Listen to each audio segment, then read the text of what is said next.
I never imagined my world would start to crumble while standing in the warmth of our small, cozy kitchen. Derek, my husband of 7 years, was talking on the phone, his back turned to me, oblivious to my presence. My mother had just been diagnosed with terminal cancer, and the weight of that reality was crushing me. But Derek seemed more concerned with something else entirely. "Yeah, she's an only child," Derek said, his voice carrying a mix of curiosity and greed I'd never noticed before.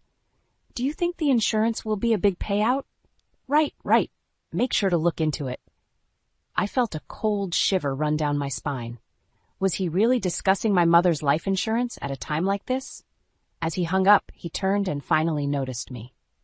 "Oh, Lillian, didn't see you there. Was just talking to a buddy about some work stuff." "Work stuff?" I echoed, my voice hollow.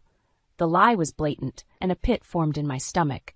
"Yeah, just regular things. How's your mom?" he asked, but the question felt obligatory, devoid of genuine concern. "She's struggling," I admitted, fighting the lump in my throat. "Derek, were you really talking about her insurance?" He paused, then shrugged, an unsettling smile playing on his lips. "Well, yeah, it's practical to think about these things, right? I mean, it's sad, but we gotta be prepared." Prepared? For what? My mother's death was a ticking clock, and here he was, counting the potential inheritance.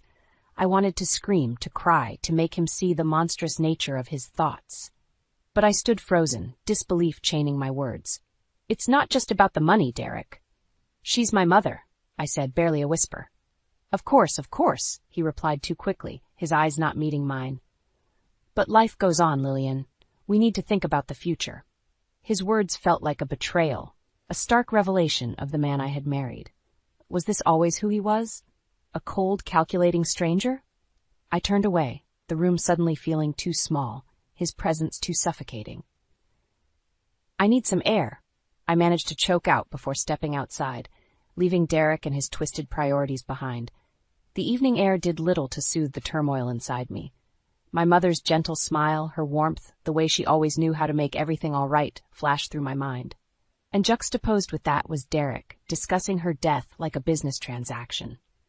I couldn't reconcile the two images, and as the night grew darker, so did the realization that the man I shared my life with was a stranger who saw my mother's impending death as nothing more than an opportunity for financial gain. Tears blurred my vision, not just for my mother's fate, but for the loss of the man I thought I knew. In that moment, a resolve began to form. Derek's callousness had opened my eyes to the truth, and I knew I couldn't let this go. I had to protect my mother's legacy from the man who saw her life in dollar signs. And I would start by uncovering every lie, every deceitful plan he harbored. It was time for Derek to see that I was not the naive, compliant wife he took me for. As I walked back inside, the path forward was clear. It would be difficult, painful even, but I was determined. Derek had awakened a strength in me I never knew I had, and for my mother's sake, I would fight back. The next day I visited my mother, the hospital's sterile smell and the quiet hum of machines surrounding us. She was weak but managed to smile when she saw me. We talked about everything except her illness and the looming shadow it cast over our lives. It was a temporary escape, a moment of normalcy in the chaos. Returning home, the atmosphere shifted the moment I stepped through the door. Derek was on the phone again, his voice hushed but intense. He didn't notice my arrival, too engrossed in his conversation. No, we can't rush this. It's a delicate situation," he whispered, pacing the living room. "Yeah, once the insurance comes through, we'll be set. Just need to play it cool for now." My heart sank. There it was again, his obsession with the insurance money. Anger bubbled inside me, a stark contrast to the sadness I felt just moments ago. I cleared my throat, and Derek jumped, his guilty gaze meeting mine. "Lillian, you're back early." Ignoring his feigned surprise, I confronted him. "Who were you talking to about playing it cool, and what insurance are you waiting for?" He hesitated, then laughed it off. "Babe, you're overthinking it. Just work stuff. You know how it is." "Work stuff," I repeated, the lie tasting bitter. "Derek, why are you so interested in my mother's insurance? Shouldn't we be focusing on her, on spending time with her, instead of whatever this is?" He scoffed, his demeanor changing. "Lillian, be realistic. Your mom's not going to get better. We need to think about the future, our future." I stared at him, disbelief and disgust mingling. My mother is dying, Derek, and all you can think about is money? He rolled his eyes, frustration evident. You're being too emotional. It's not just about the money. It's about security. Our security. Security? By capitalizing on my mother's death? I shot back, my voice rising. Derek approached, his expression hardening. Listen, Lillian, you might not like it, but that's how the world works. We need to look out for ourselves. If you're too blinded by your emotions to see that, then I don't know what to tell you. His words were like a slap in the face, revealing the depth of his selfishness. It was clear Derek had no empathy, no love for anything beyond his own desires. That's how you see it, huh? I said, my voice cold. Well, I see a man so consumed by greed, he can't even pretend to care about his dying mother-in-law, or his wife. Derek sneered. Maybe if you weren't so naive, you'd understand. But go ahead, keep living in your little fantasy world where everything's fine. The conversation was going nowhere, and I realized arguing with Derek was useless. He was lost, consumed by his own greed. But I wasn't going to let him drag me down with him. Turning on my heel, I left him standing there, his words echoing in the now empty room. I needed a plan, a way to protect my mother's legacy and ensure Derek wouldn't get a penny of it. As I headed to my room, the pieces of a plan began to form in my mind. Derek wanted a battle? He'd get one. But unlike him, I'd be fighting for something far more important than money. Over the next few days, I watched Derek like a hawk, noting every phone call, every sneaky glance he thought I didn't catch. His obsession with the insurance money grew more apparent, and so did his negligence towards anything that didn't serve his agenda. One evening, as we sat across from each other at dinner, the silence between us was palpable. Derek broke it, his voice dripping with faux concern. So did you talk to your mom about the insurance? I paused, fork midair, staring at him incredulously. You're really going to bring this up now? At dinner? He shrugged, unabashed. It's an important conversation, Lillian. We need to know where we stand financially. I set my fork down, my appetite gone. My mother is dying, Derek, and all you can think about is money. It's disgusting. He leaned forward, a cold glint in his eyes. It's not disgusting, Lillian. It's practical. Your mother wouldn't want you to be left struggling. I scoffed. You don't know the first thing about what my mother wants. The conversation spiraled into yet another argument, Derek's greed clashing with my disgust. It was clear we were on two different paths, his paved with gold, mine with the desire to do right by my mother. After dinner, I retreated to my room, a plan forming in my mind. It was time to take action, to ensure Derek's schemes would fall flat. I started researching, digging into legal documents, insurance policies, and anything else that could help me protect my mother's interests. The next morning, I made a call to a family lawyer, explaining my situation and seeking advice on how to safeguard my mother's assets from Derek's clutches. The lawyer was sympathetic, offering guidance on how to proceed. Armed with this new knowledge, I confronted Derek again. This time, I was prepared. Derek, I've spoken to a lawyer, I announced as I entered the living room where he was lounging, scrolling through his phone. He looked up, a flicker of concern crossing his face. A lawyer? Why? To ensure my mother's wishes are respected and her assets are protected from anyone who might have ulterior motives. Derek laughed, but there was an edge to it. You're being dramatic, Lillian. What, you think I'm some kind of villain? No, not dramatic, just cautious, I replied, meeting his gaze squarely. I'm making sure that my mother's legacy is used as she intended, not as a payday for someone else's greed. The conversation escalated quickly, Derek's anger flaring as he realized I was serious about blocking his access to the insurance money. You can't do this, Lillian. We're married. What's yours is mine, he spat, his composure slipping. Not anymore, I said, my voice steady despite the storm raging inside me. I'm filing for separation, Derek. I won't let you exploit my mother's death for your own gain. The revelation hit Derek like a ton of bricks. His anger turned to panic as he realized his plans were crumbling. Lillian, you don't mean that. We can work this out, he pleaded, his arrogance replaced by desperation. But it was too late. I had seen the true extent of his greed, and there was no going back. I do mean it, Derek. It's over. I left him standing there, his future plans shattering around him. It was a decisive moment, one that marked the beginning of my journey to ensure justice for my mother and a future free from Derek's destructive greed. The days following my declaration of separation were filled with tension. Derek oscillated between trying to sweet-talk me into changing my mind and expressing his outrage over my actions. However, I remained firm, bolstered by the support of my lawyer and the clarity of my mission.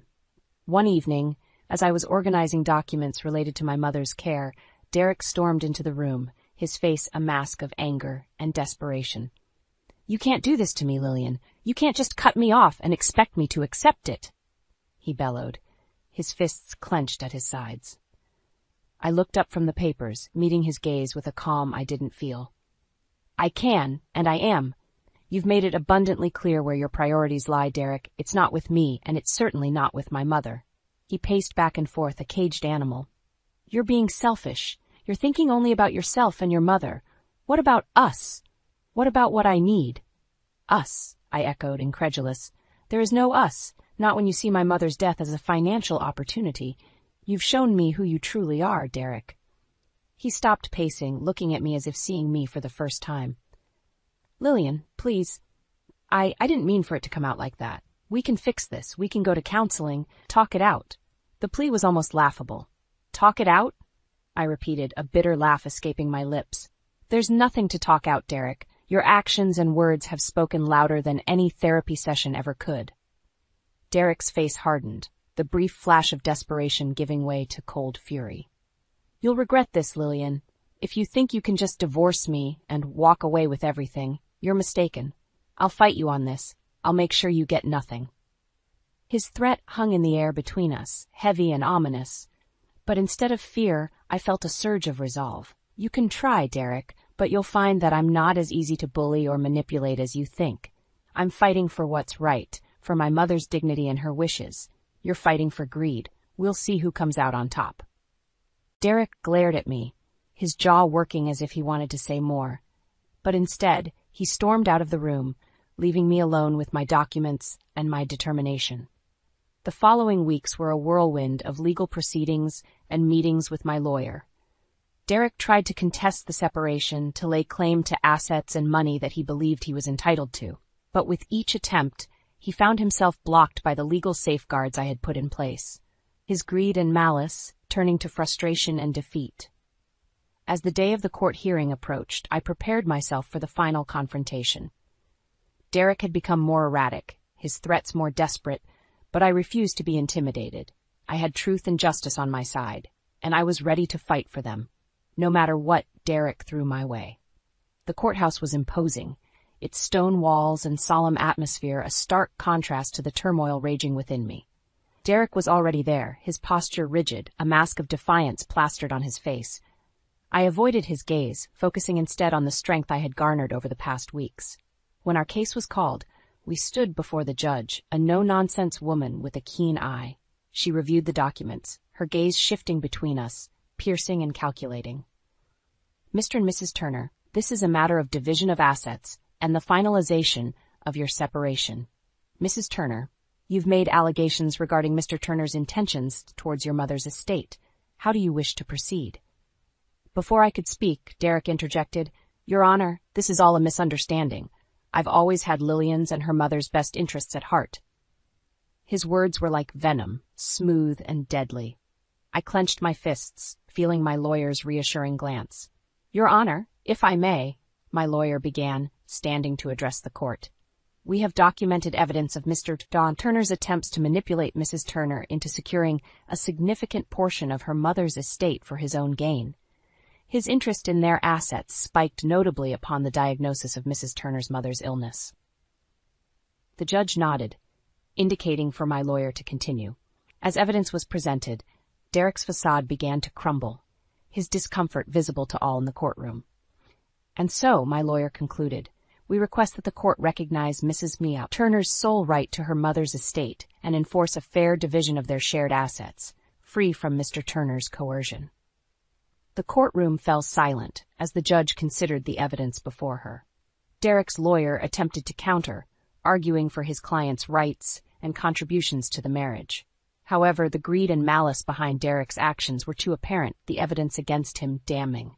Finally, the judge spoke, her voice firm and authoritative. After reviewing the evidence and considering the testimonies, it's clear to the court that Mr. Turner's actions were motivated by self-interest at the expense of his wife and her ailing mother. She continued, outlining her decision, which included the protection of my mother's estate from Derek's reach and a fair division of our assets that reflected our contributions to the marriage. Derek was to receive far less than he had anticipated, a direct consequence of his actions. As the judge pronounced the judgment, Derek's face went white, the reality of his defeat settling in. He had underestimated me, thinking he could bully me into submission. But standing there in the courthouse, victory at hand, I felt a weight lift off my shoulders. Derek attempted to protest, but it was over. The judge's decision was final. Outside the courthouse, he approached me, his expression a mix of anger and disbelief.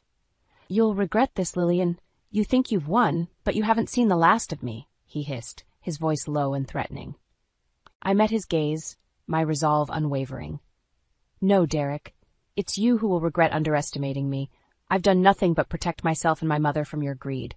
Go ahead and try whatever you want, but know this. I am no longer the person you can manipulate and control. This is the last you've seen of me." Turning away from him, I walked into the sunlight, a free woman at last. The battle was over, and though I knew Derek might never change, I had reclaimed my life, my dignity, and my mother's legacy. In the weeks following the court decision, I focused on rebuilding my life with my daughter, away from the shadow Derek had cast over us. My mother's health continued to decline, and I cherished every moment I could spend with her, knowing they were precious. One day, as I was returning from visiting my mother, I found Derek waiting outside my new apartment, a sight I had dreaded yet anticipated. His appearance was disheveled, a far cry from the confident man he once portrayed. "Lillian, we need to talk," he said, his voice lacking its former assertiveness. I stopped in my tracks, wary. "There's nothing left to discuss, Derek. You've made your intentions clear, and so have I." He shuffled uncomfortably, looking around before fixing his gaze on me. I've been thinking a lot about what happened. I was wrong, Lillian. I see that now. I was blinded by greed." Hearing the word greed come from his mouth felt surreal, almost as if he had finally come to terms with the root of his downfall. Yet I remained skeptical. "Realizations come a bit late, don't they?" I responded coolly. Derek took a step closer, desperation seeping into his tone. "Please, Lillian, I've lost everything. My job, my friends. I have nothing. I need help."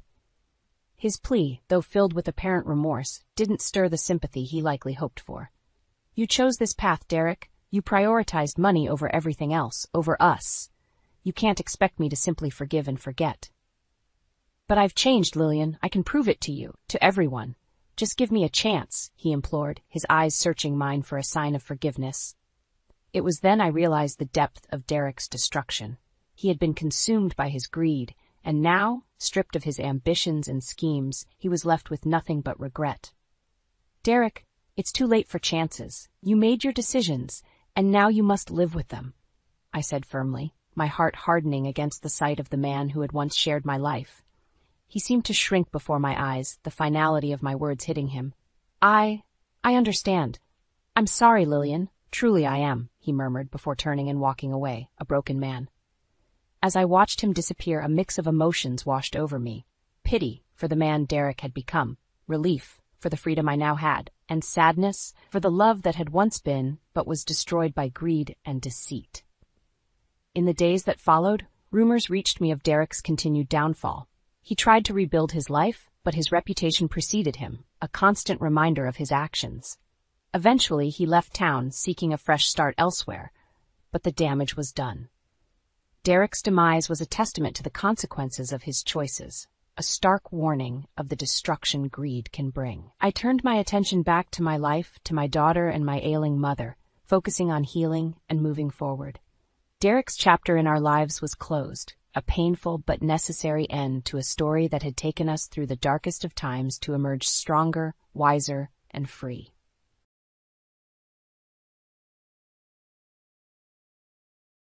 I got a call from my self-centered sister-in-law out of the blue. She told me she left her baby at our doorstep and asked me to take care of it for a week.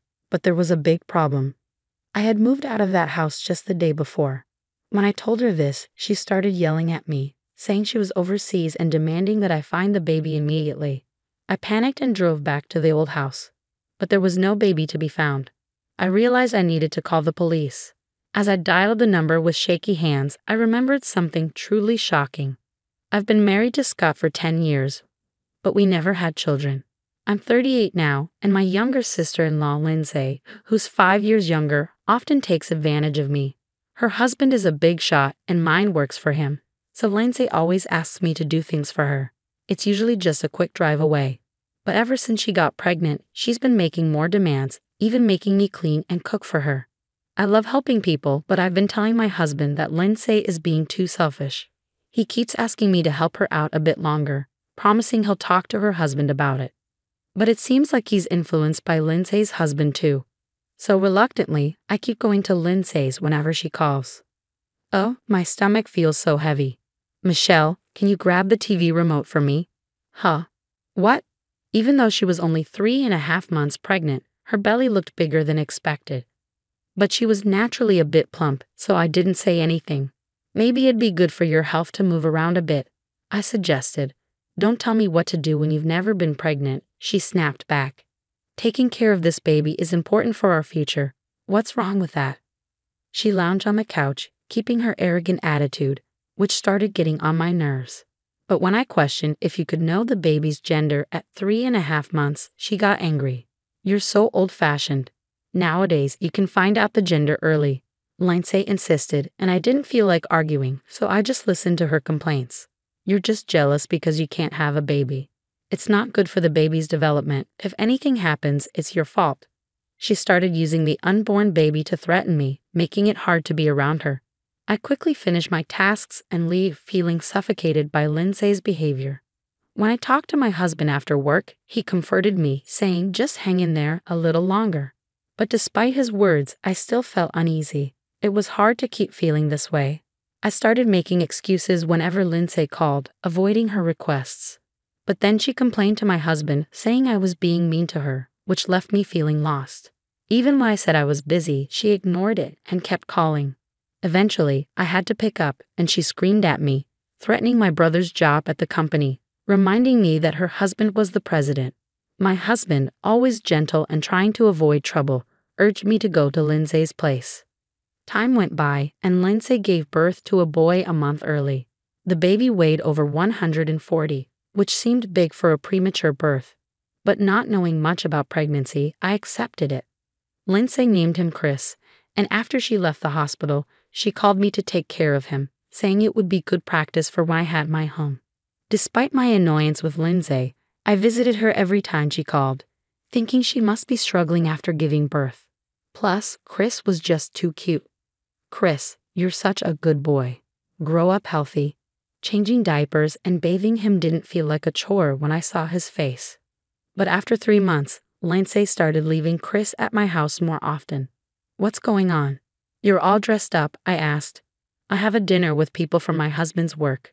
You take care of Chris while I'm out, she said, as she regained her strength.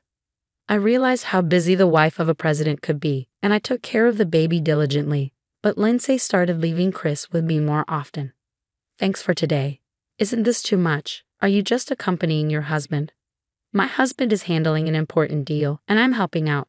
You should too, Lindsay said, forcing Chris onto me and rushing out. I couldn't help but wonder if she was really helping with that flimsy dress she was wearing.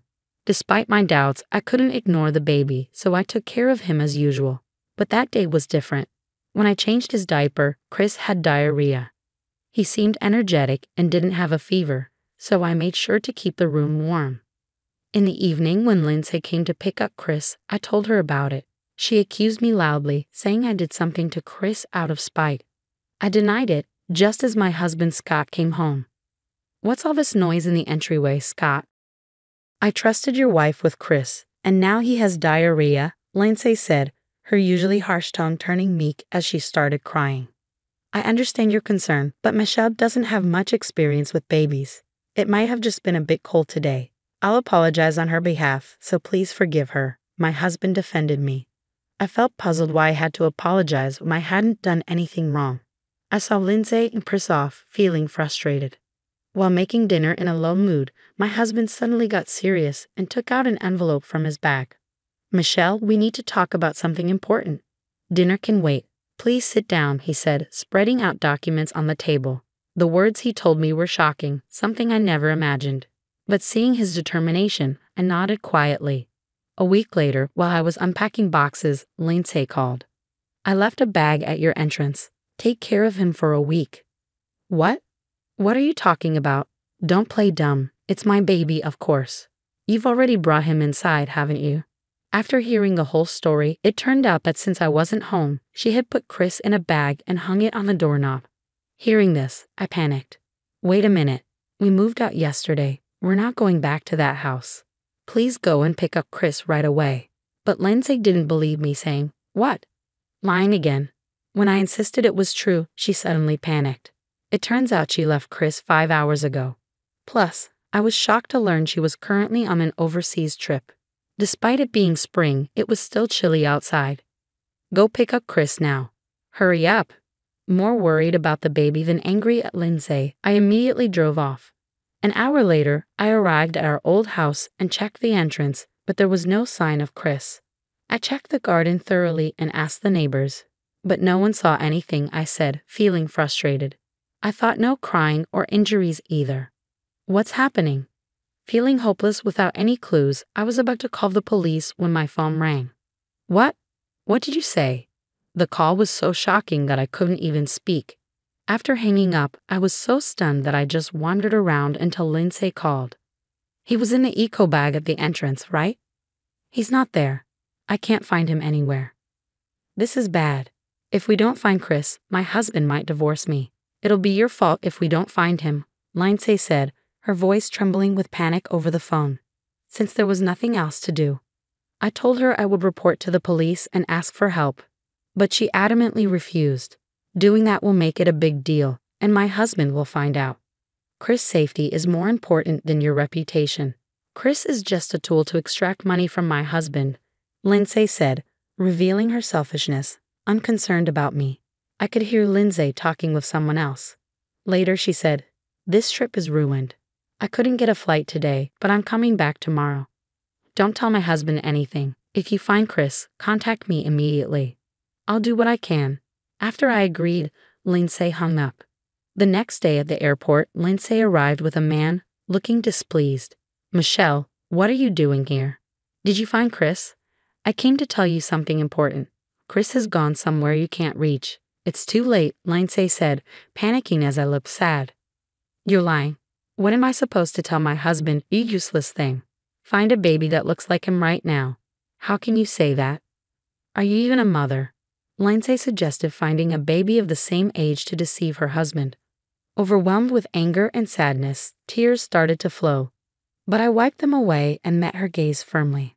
Instead of looking for a similar child, talk to this person, I said, as a woman hiding behind me, her face covered by a deep hood, revealed herself.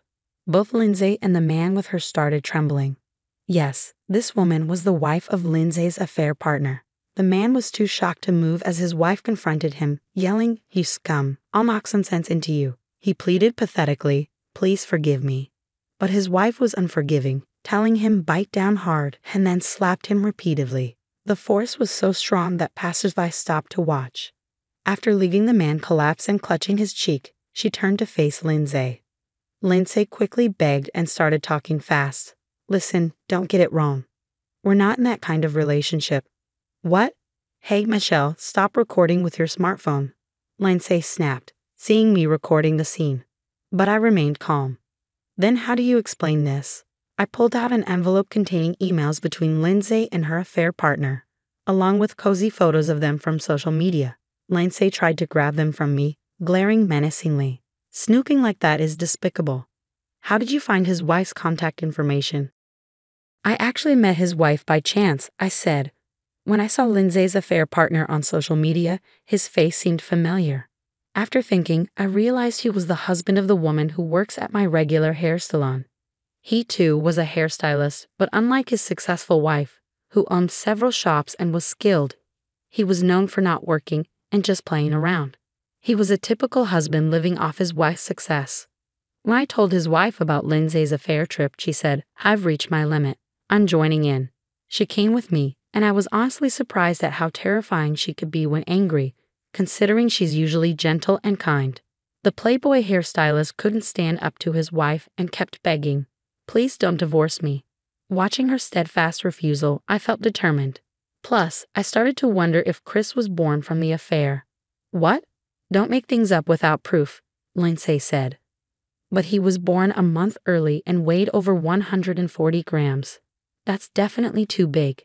Have you been fudging the weeks?" I pulled out another envelope and showed her the documents inside.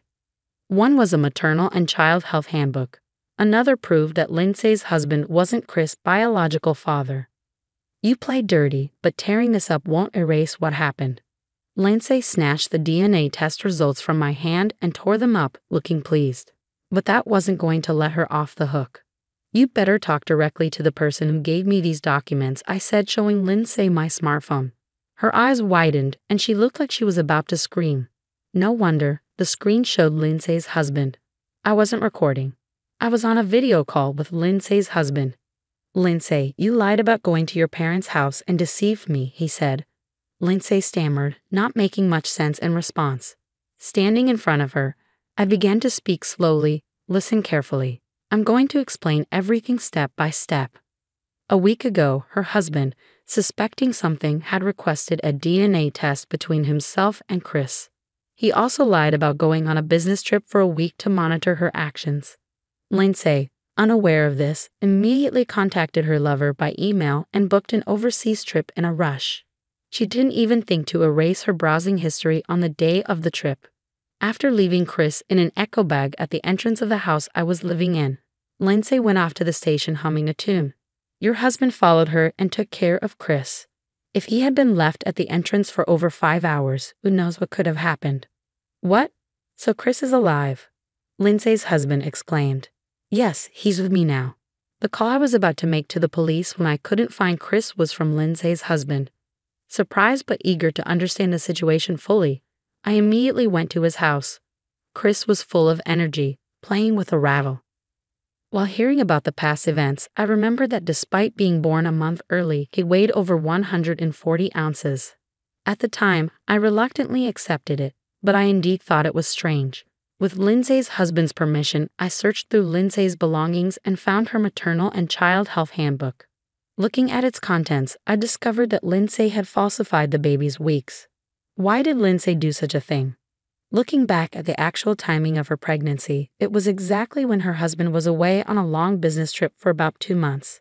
Therefore, it was impossible for him to be the father of the baby. Realizing that she was pregnant with her lover's child, Lindsay thought she could deceive everyone by fudging the birth month, especially since the baby turned out to be unexpectedly big. That's when I became suspicious. The person who was in love, and now everyone knows about the child, started saying sorry a lot to their wife.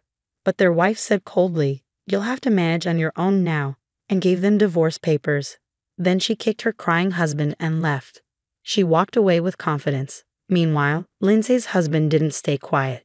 He said, "I'm divorcing you, obviously. Go be with that other man." "No, I just thought he looked nice. He doesn't have any money. You were only with me for the money, right?" Lindsay got emotional as she admitted the truth. "You said Chris was just a way to get money from your husband." "Don't talk nonsense. I heard about your phone call yesterday from Michelle. I had recorded everything to make sure Lindsay couldn't deny it later." Lindsay's husband had been quietly listening until then, his face red with anger. When Lindsay was confronted with the truth, she seemed a bit scared at first. Then she looked at her phone and said, "If Chris is fine, then everything's okay, right? And even though he's not your biological child, I gave birth to him, so he's like your child." Both Lindsay's husband and I were shocked by her selfish reasoning. Thinking she had cleverly avoided the issue, Lindsay looked proud. But then her husband said, "It's over," and hung up the phone suddenly. Lindsay tried to call him back, but he had blocked her. Then I reminded her that leaving Chris alone in a bag and going out was against the law. She shook her head in disbelief. I showed her the law on my phone, and she suddenly got scared and collapsed. "Lindsay, it's over between us. Goodbye." Giving Lindsay a cold glance, I walked away, feeling a shiver down my spine. When I looked back, I saw Lindsay's eyes were red, and she had a scary expression on her face. "I'll tell Scott you're to blame for all of this because you moved without telling me. My husband decided to move because he felt sorry for me being used by you. He knows everything about what happened, and he never wants to see you again." Lindsay thought her brother would support her, but when she realized he had left her too, she screamed loudly. It's shocking how selfish someone can be, not once considering Chris. "Stop crying and go get Chris right now. If I'm getting divorced, I don't need the baby. What kind of person are you? I won't forget what you said. Chris will never go back to you, no matter what." After cutting ties with my sister-in-law for good, I walked away with a strong determination. Later, I reported Lindsay's cruel act of abandoning the baby to the police. Although Chris was quickly kept safe, what Lindsay did was considered too heartless, and she faced serious consequences from the police. Lindsay ended up getting divorced by her husband and rejected by her own family, leaving her completely alone. She was sued by her ex-husband for leaving the baby and deceiving him, and he demanded $30,000 in compensation. Lindsay and her lover had to borrow money to pay the settlement, and because they'd borrowed from a sketchy company, Lindsay had to work in a shady place to pay off the debt. My determination was to raise Chris as my own child. When I shared this with my husband, he happily agreed. Oh, and I almost forgot to mention, I'm also expecting a new baby. I'll take care of these children with love and make sure they have a happy and free life.